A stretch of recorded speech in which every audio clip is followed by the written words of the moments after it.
Welcome back. You're watching Today. Millions of young people are living in poverty and despair. Public Service and Commercial Union says synergies between workers' income and employers' profits is long overdue. The union is calling for steps to increase the purchasing power of the working class, which will end their economic issues. To expand more on this issue, we're joined by the Secretary General, Tahir Maepa. Thank you very much for joining us this afternoon. You're talking about steps that need to be taken to increase the purchasing power of young people. I suppose they're included in the working class here at this stage. What would those steps look like? Good afternoon, and thank you very much for having me. Look, I think the historical nightmares that we have accustomed to has led us into believing that we as unions cannot find each other with employers for the prosperity of businesses or of government and the prosperity of the working families. The current situation that we are facing in the country and globally necessitates that we need to bring new ideas, innovations in terms of how we harness this relationship that we have. We have seen during the COVID period and the period immediately after that you would find that many companies have made massive profits. And in between that, you have seen a lot of workers being laid off from their employment. And on the other hand, you are also seeing unions that are just accustomed to this adversarial relationship that they have with employers. When we supposed to rise above our egos and above our competitive edges that we are trying to pursue and find ways in terms of firstly saving jobs, secondly holding employers accountable, making sure that the profits that they are making, they consummate with what the workers are currently having. And that discussion is currently not taking place in this country. All that we see unions just demanding 7%, 10%, and willing to collapse businesses and collapse a government instead of trying to say that let's find ways and means of sustaining jobs. In fact, for the past 3 or 4 years, unions have generally been involved in a lot of retrenchments that we are seeing in the country due to this negligence in the approach to collective bargaining. And what we are saying is that there is a simpler method of making sure that we all get fair deal out of our sweat and fair deal for the employers. And the only way to do that is to look at how much employers are making, and let's share that equitably between employers and workers. What about the argument that employers would make now in particular since the advent of the Russian invasion, that the costs of inflation, the costs of operating, the higher fuel prices have really hit businesses hard, and so they are unable at this stage to meet workers halfway when it comes to giving them that higher purchasing power? How do you navigate that conversation?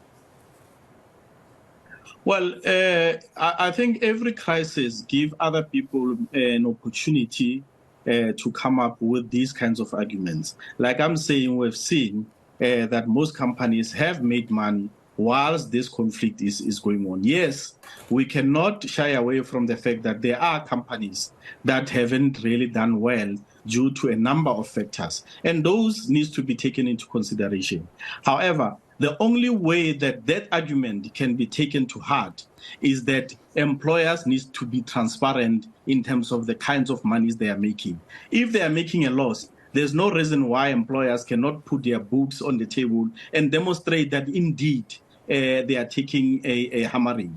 And instead of having a situation where workers are retrenched, we need to look at innovative ways of trying to reduce the cost of retrenchment, because the cost of retrenchment is far much higher than having to forego some of the current benefit until the economy rises and is stabilized. But we cannot have a situation where it's a one-sided approach. We need a situation where everybody comes to the table, but we all know that employers are driven by profiteering, and that's all that they care about. But if employers and government can intervene and make sure that employers are held accountable and make sure that they open their book, they are transparent about the income that they are generating and the losses, I'm sure reasonable unions with a clear mindset of trying to help their members will be able to listen and come up with those innovative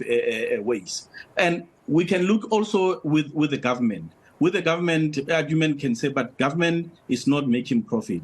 Yes, government is not supposed to be making profit. Zero budget should be the way to go with government. But we have so much inefficiencies and so much of money that has been taken back, billions taken back to Treasury, money that was supposed to help to create jobs and to sustain jobs. But because of the leadership is driven by people who have no clue what they're supposed to be doing, how to create these jobs. They don't know how. They are sitting with all these billions when our people are suffering and are dying of hunger. Yeah, and I'm glad you bring up the issue of government, because we've spoken about the unions and we've spoken about the employer.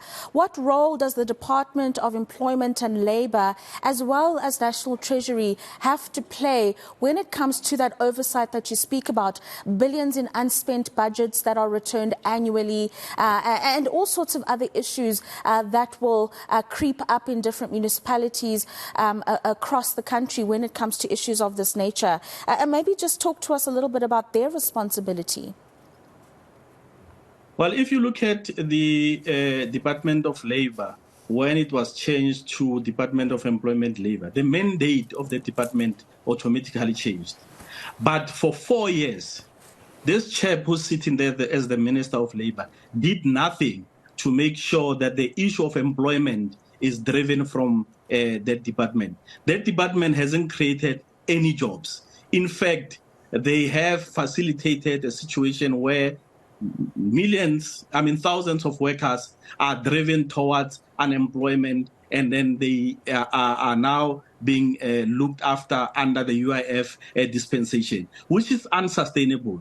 We need to start saying that, look, we have a situation and an opportunity and the money, by the way, to be able to rekindle our economy and make sure that the government drives job creation with the money that is currently in existence. But that is not happening.